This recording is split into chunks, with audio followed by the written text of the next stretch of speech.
সুপ্রিয় ছাত্রছাত্রীবৃন্দ, আশা করি তোমরা সবাই ভালো আছো। তোমাদেরকে শুভেচ্ছা জানিয়ে আজকের অনলাইন ক্লাস শুরু করছি। আজকে আলোচ্য বিষয় যাওয়ার আগে আমি তোমাদেরকে কিছু বই কেনার জন্য পরামর্শ দেব। পদার্থবিজ্ঞান দ্বিতীয় পত্রের জন্য তোমরা বই কিনবে ডক্টর শাহজাহান তপনের বইটি তোমরা অবশ্যই তোমাদের কিনতে হবে।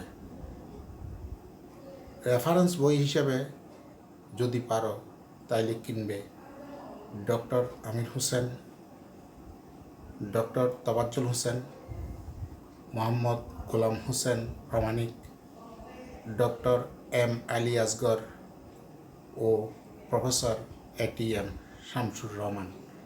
এছাড়া বাজারে আরও অনেক ধরনের বই আছে। তোমরা এই বইগুলো রেফারেন্স বই হিসেবে রাখবে। তবে ডক্টর শাহজাহান তপনের বইটি তোমাদের অবশ্যই কিনতে হবে। আজকে আমি আলোচনা করব পদার্থবিজ্ঞান দ্বিতীয় পত্রের তাপগতিবিদ্যা অধ্যায়ের আলোচ্য বিষয় হলো তাপমাত্রা পরিমাপের নীতি। প্রথমে আলোচনা করব তাপীয় সমতা কী। একটি উত্তপ্ত বস্তুকে যদি খোলা জায়গায় রাখা হয় তাহলে বস্তুটি পরিবেশে তাপ হারিয়ে শীতল হতে থাকে। আবার শীতল কোনো বস্তুকে খোলা জায়গায় রাখলে পরিবেশ থেকে তাপ গ্রহণ করে গরম হতে থাকে। কিছুক্ষণ তাপের এই আদান প্রদান চলতে থাকে। যখন আর তাপের আদান প্রদান হয় না, অর্থাৎ বস্তু তাপ বর্জন করে না বা গ্রহণ করে না, তখন আমরা বলি বস্তুটি তাপীয় সমতায় এসেছে। তাহলে তাপীয় সমতার সংজ্ঞাটা আমরা এখন বলতে পারি। সেটা হলো যেই অবস্থায় পরস্পরের সংস্পর্শে থাকা বস্তুগুলোর মধ্যে তাপের আদান প্রদান ঘটে না, তাকে তাপীয় সমতা বলে। এখন আমরা আলোচনা করব তাপগতিবিদ্যার শূন্যতম সূত্র। সেই শূন্যতম সূত্রটি হলো, দুইটি বস্তু যদি তৃতীয় কোনো বস্তুর সাথে তাপীয় সাম্যাবস্থায় থাকে তবে প্রথমোক্ত বস্তু দুইটি পরস্পরের সাথে তাপীয় সাম্যাবস্থায় থাকবে। এই সূত্রের উপর ভিত্তি করেই থার্মোমিটার তৈরি করা হয়েছে। এখন আমি তাপগতিবিদ্যার শূন্যতম সূত্রটি ব্যাখ্যা করব। প্রথমে একটা চিত্র আঁকি।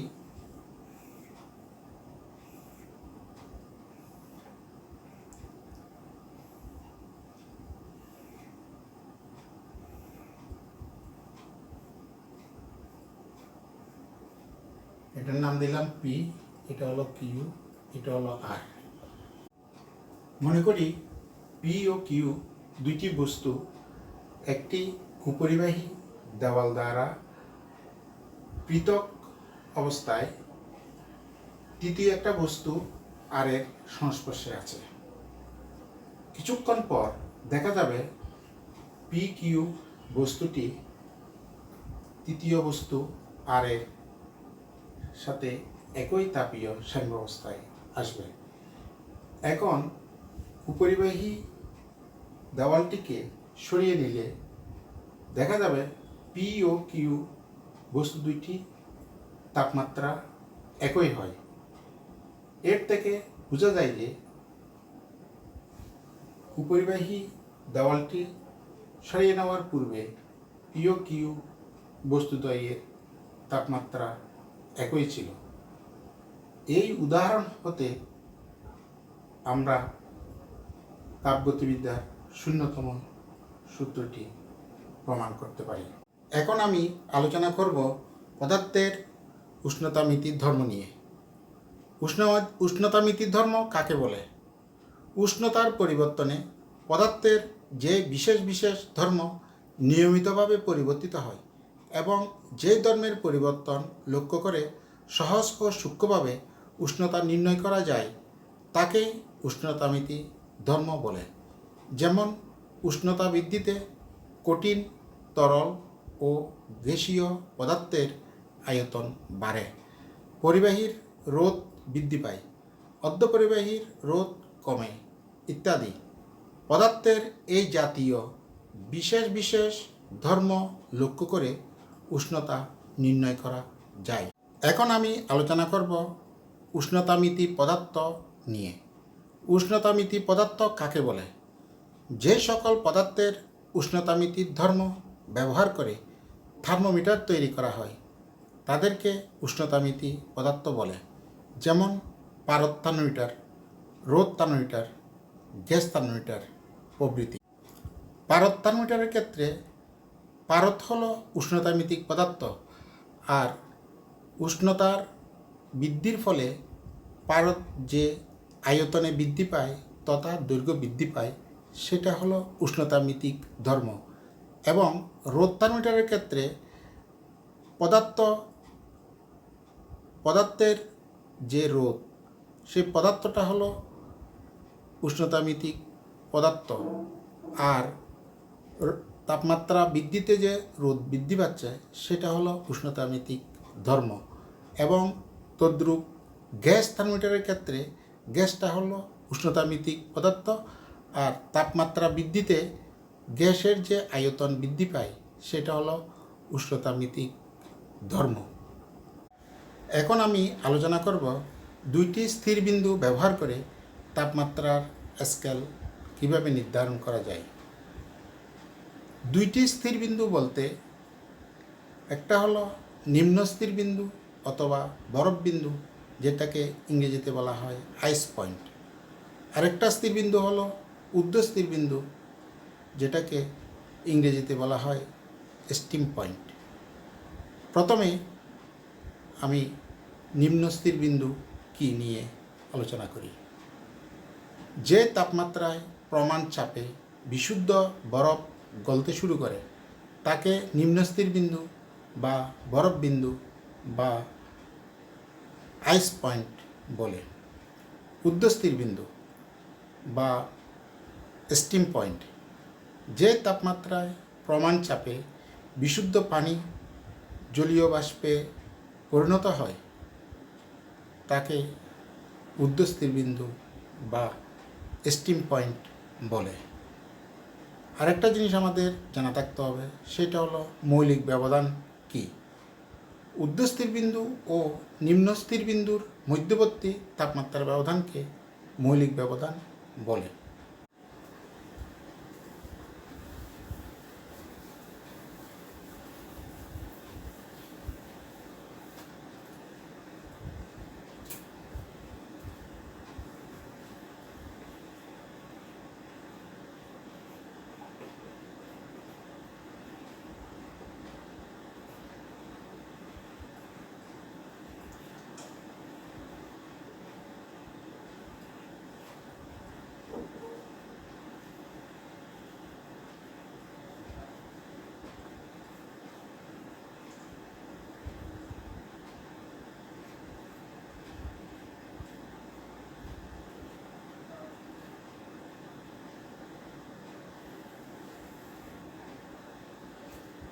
দুইটি স্থির বিন্দু ব্যবহার করে তাপমাত্রার স্কেল নির্ধারণ।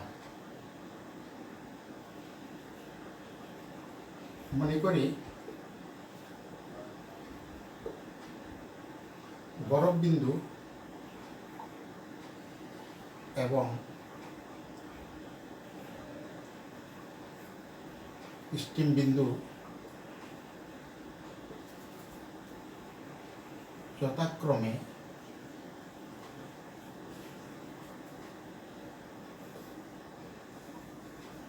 থিটা আইস এবং থিটা স্টিম।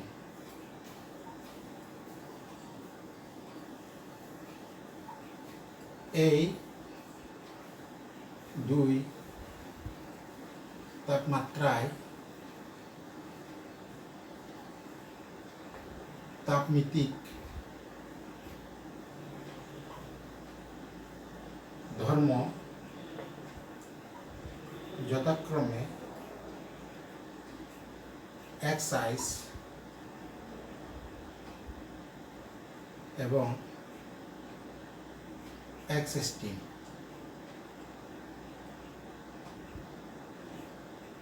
যে কোনো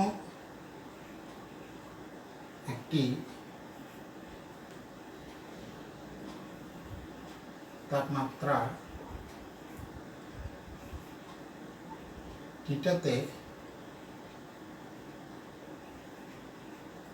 তাপমিতিক ধর্ম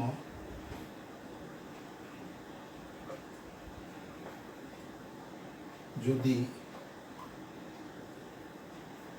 এক্স থিটা হয় এবং মৌলিক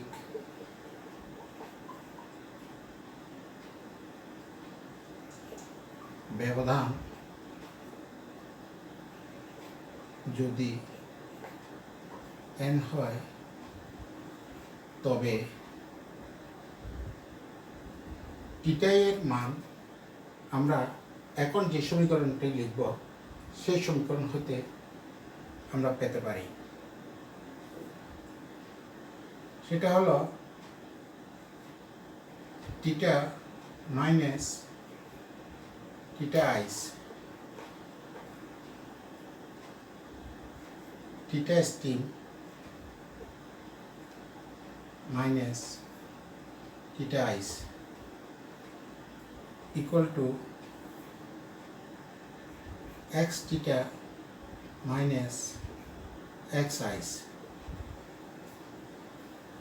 এবং x steam minus x ice।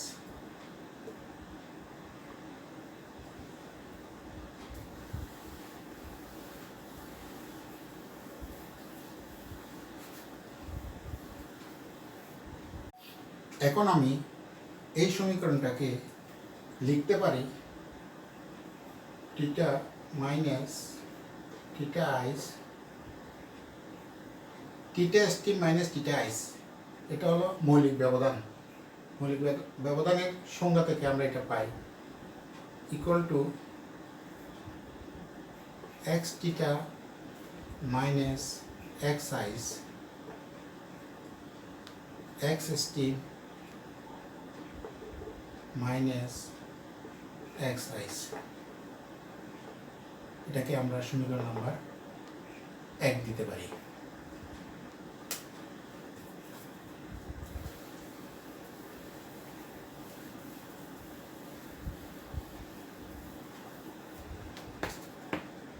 এখন সেলসিয়াস স্কেলের ক্ষেত্রে এই সমীকরণকে যদি আমরা ক্রমাঙ্কন করি তাহলে আমরা পাই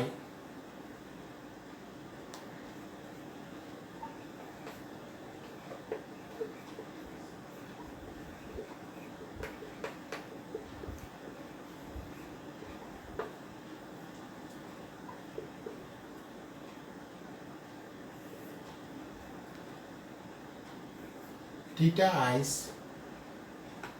সমান 0 ডিগ্রি সেলসিয়াস, থিটা স্টিম সমান 100 ডিগ্রি সেলসিয়াস। তাহলে আমরা লিখতে পারি সুতরাং মৌলিক ব্যবধান n সমান থিটা স্টিম মাইনাস থিটা আইস সমান 100 degree Celsius minus 0 degree Celsius সমান 100 ডিগ্রি সেলসিয়াস। এখন এই মানটা যদি আমরা 1 নং সমীকরণে বসাই তাইলে পাই theta minus 0 degree Celsius divided by n এর মান হচ্ছে 100 degree Celsius equal to x theta minus x ice x steam minus x ice। এখন এই সমীকরণটা যদি আমরা ক্যালকুলেশন করি তাহলে আসে theta equal to x theta minus x ice divided by x steam minus x ice into 100 degree Celsius সমীকরণ নম্বর 2।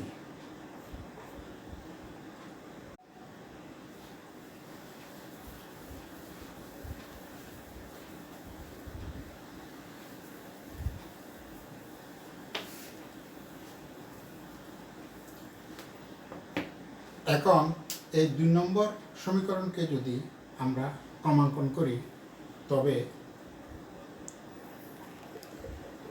পারদ থার্মোমিটারের ক্ষেত্রে পাই theta equal two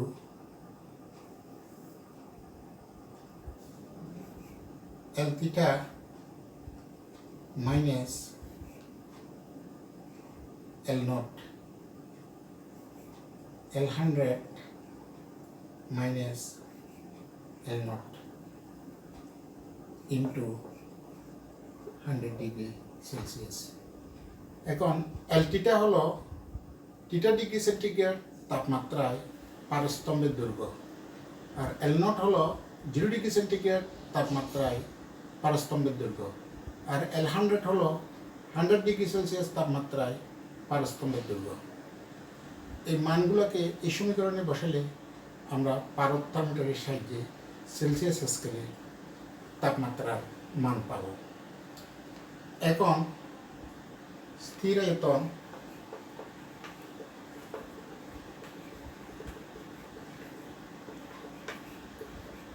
gas thermometer,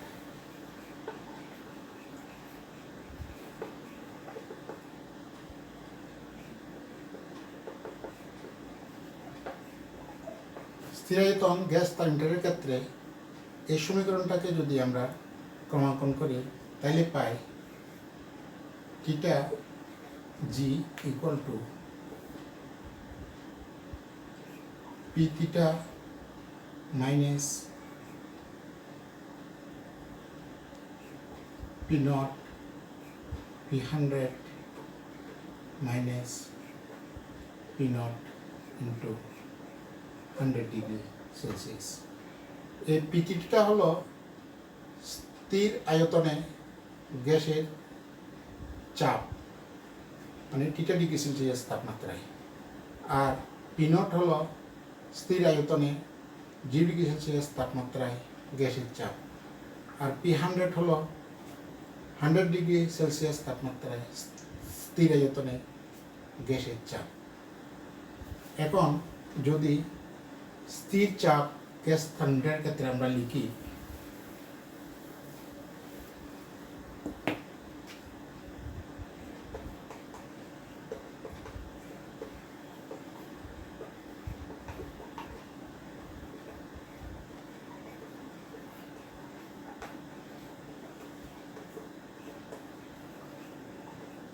স্থির চাপ গ্যাস থার্মোমিটারের ক্ষেত্রে এই সমীকরণটাকে যদি আমরা ক্রমাঙ্কন করি তাহলে আসে theta G equal two V theta minus V naught V100 minus V0 into 100 degree Celsius। তার মানে স্থির চাপ গ্যাস থার্মোমিটারের ক্ষেত্রে ভি থিটাটা হলো স্থির চাপে থিটা ডিগ্রি সেলসিয়াস তাপমাত্রায় গ্যাসের আয়তন, আর V0 হলো স্থির চাপে 0 ডিগ্রি সেলসিয়াস তাপমাত্রায় গ্যাসের আয়তন, আর V100 হলো স্থির চাপে 100 ডিগ্রি সেলসিয়াস তাপমাত্রায় গ্যাসের আয়তন। এখন আমরা অনুরূপভাবে রোদ থার্মোমিটারের ক্ষেত্রে লিখব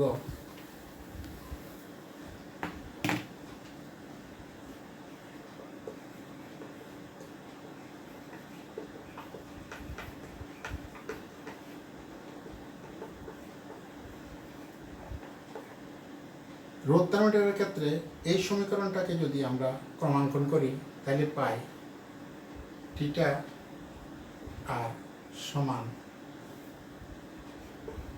আর theta minus R nought R 100 minus R nought into 100 degree Celsius. এখানে আর থিটা হলো থিটা ডিগ্রি সেলসিয়াস তাপমাত্রায় রোদ, আর নট হলো 0 ডিগ্রি সেলসিয়াস তাপমাত্রায় রোদ, আর 100 হলো 100 ডিগ্রি সেলসিয়াস তাপমাত্রায় রোদ। এখন যদি আমরা তাপ তড়িৎ থার্মোমিটারের ক্ষেত্রে এই সমীকরণটাকে লিখি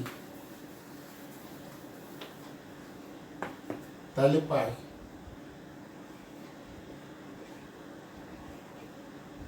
এটাকে থার্মোকাপল থার্মোমিটার বলতে পারি। আর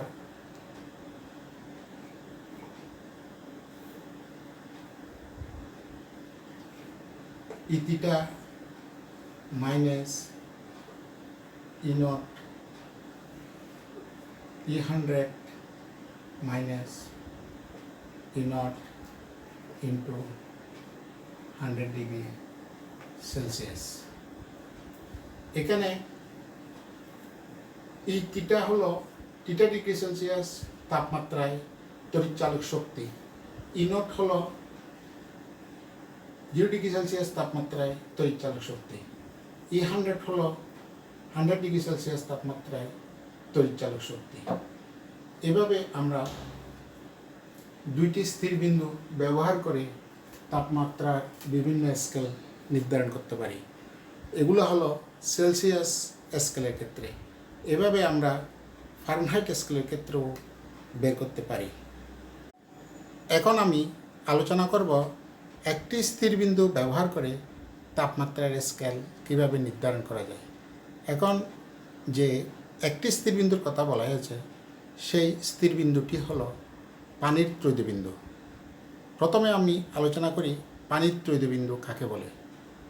যেই তাপমাত্রা ও চাপে বিশুদ্ধ বরফ, পানি ও জলীয় বাষ্প একই তাপীয় সাম্যাবস্থায় থাকে তাকে পানির ত্রৈধবিন্দু বলে। পানির ত্রৈধবিন্দুতে চাপ হলো 4.58 মিলিমিটার মার্কারি এবং ত্রৈধবিন্দুর তাপমাত্রা হলো 273.16 কেলভিন।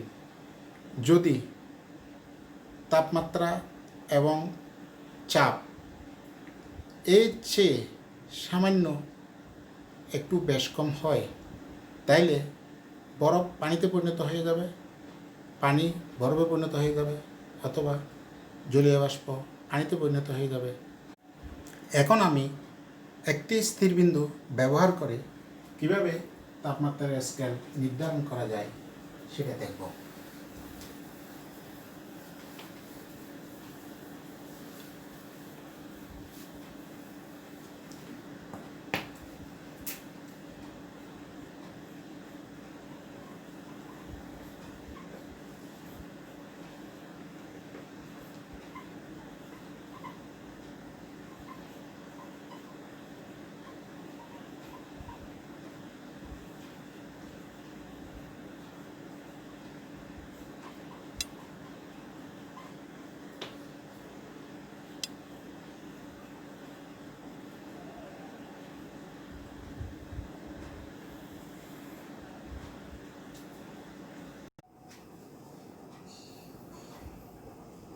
যে কোনো একটি থার্মোমিটারের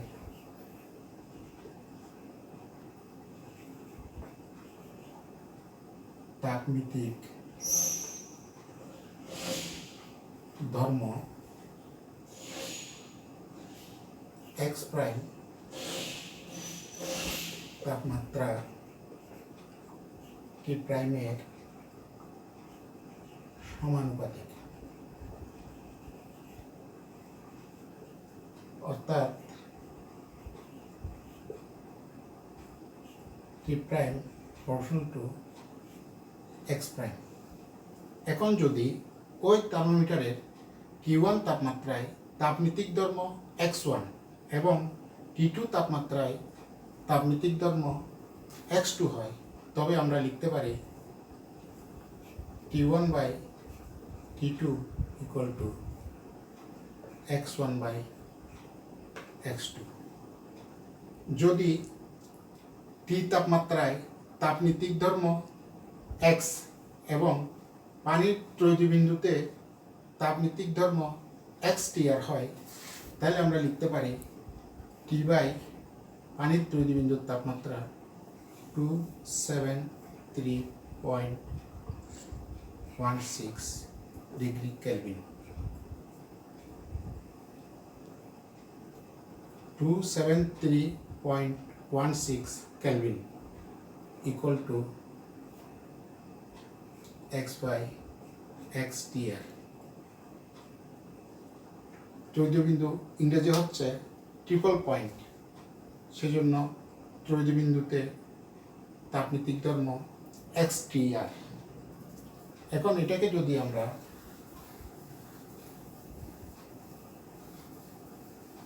ক্যালকুলেশন করি তাহলে আমরা পাই T equal to 273.16 kelvin x by xTR, সমীকরণ নাম্বার 1। এখানে x হলো T কেলভিন তাপমাত্রায় তাপনীতিক ধর্ম, আর xTR হলো পানির ত্রয়োদী বিন্দু অর্থাৎ 273.16 কেলভিন তাপমাত্রায় তাপনীতিক ধর্ম। এখন এই সমীকরণটাকে আমরা ক্রমাঙ্কন করে বিভিন্ন থার্মোমিটারের ক্ষেত্রে তাপমাত্রা আমরা নির্ণয় করতে পারি। তাইলে পারদ থার্মোমিটারের ক্ষেত্রে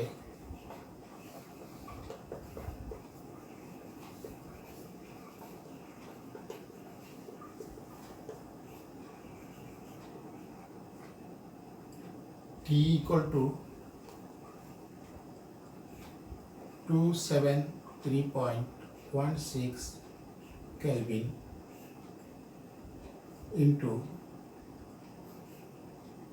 L by LTR।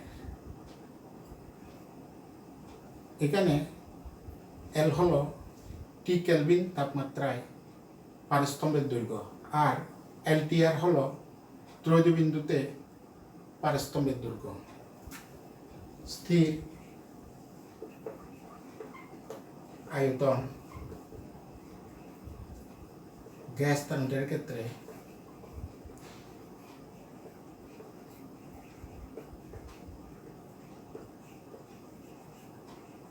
ক্ষেত্রে এই সমীকরণটাকে যদি আমরা ক্রমাঙ্কন করি তাহলে লিখতে পারি T equal to 273.16 kelvin P by PTR। এখানে P হলো T তাপমাত্রায় স্থির আয়তনে গ্যাসের চাপ এবং PTR হলো পানির ত্রয়োদী বিন্দুতে স্থির আয়তনে গ্যাসের চাপ। আবার স্থির চাপ গ্যাস থার্মোমিটারের ক্ষেত্রে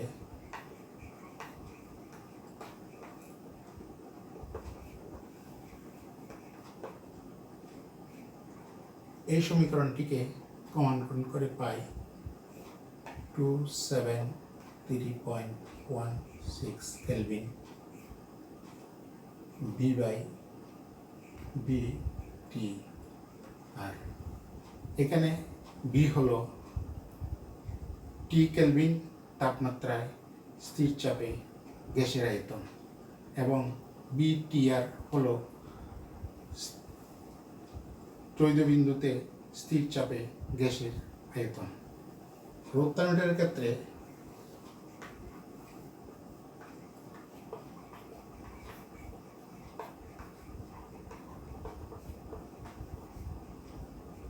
রোধ থার্মোমিটারের ক্ষেত্রে এই সমীকরণটাকে ক্রমাঙ্কন করে পাই T equal to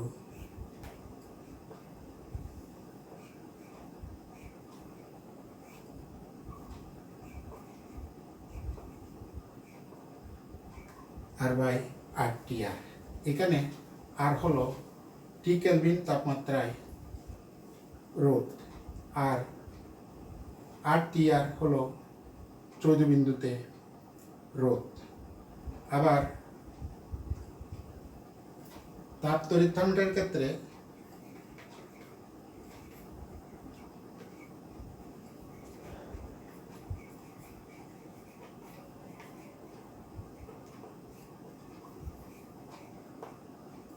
T equal to 273.16 Kelvin E by E TR। এখানে E হলো টি কেলভিন তাপমাত্রায় তড়িৎচালক শক্তি এবং ETR হলো 14 বিন্দুতে তড়িৎচালক শক্তি। এভাবে আমরা কেলভিন তাপমাত্রায় একটি স্থির বিন্দু ব্যবহার করে তাপমাত্রার স্কেল নির্ধারণ করতে পারি। এখন আমি তাপমাত্রার বিভিন্ন স্কেলের মধ্যে সম্পর্ক কিভাবে নির্ণয় করা যায় সেটা নিয়ে আলোচনা করব। প্রথমে আমি একটি থার্মোমিটার নিলাম, যার নিম্ন স্থির বিন্দু বা বরফ বিন্দু হচ্ছে যে এম এবং ঊর্ধ্বস্থির বিন্দু বা স্টিম বিন্দু হচ্ছে যে বি।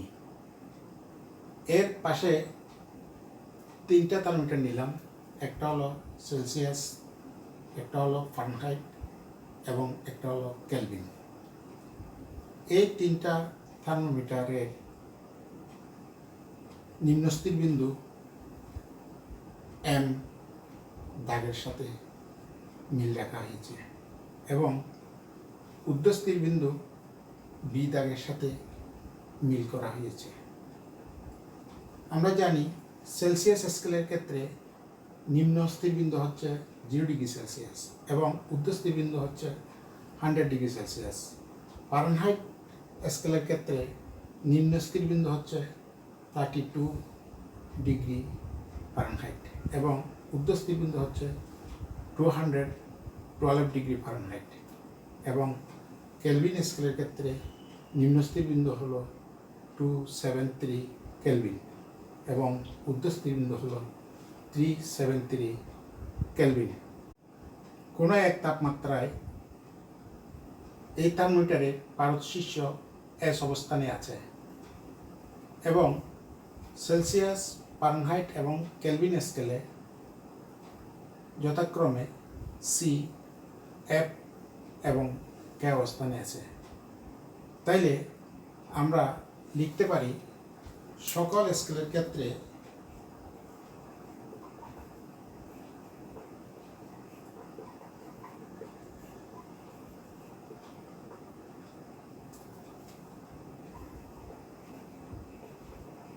তাপমাত্রা বিয়োগ নিম্নস্থির বিন্দু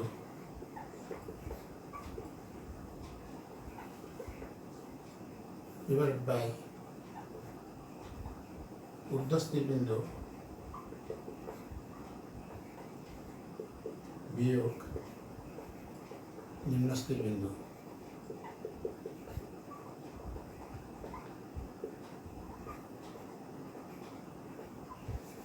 অনুপাত সমান। সুতরাং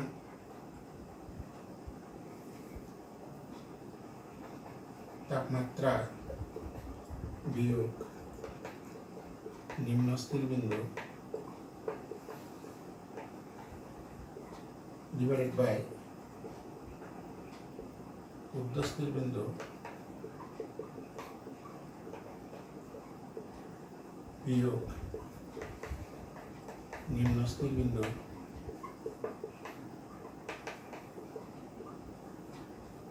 equal to S minus M B minus M। তাহলে আমরা লিখতে পারি সুতরাং c minus 0 divided by 100 minus 0 equal to k f minus 32 divided by 2 12f minus 32 equal to k minus 273 divided by 373 minus 273 বা c by 100 equal to f minus 32 divided by 180 equal to k minus 273 divided by 100। এখন এই সমীকরণটাকে আমরা লিখতে পারি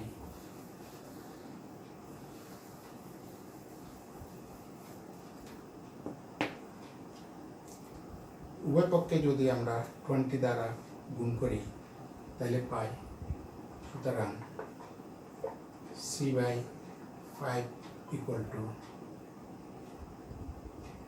f minus 32 divided by 9 equal to k minus 273 divided by 5।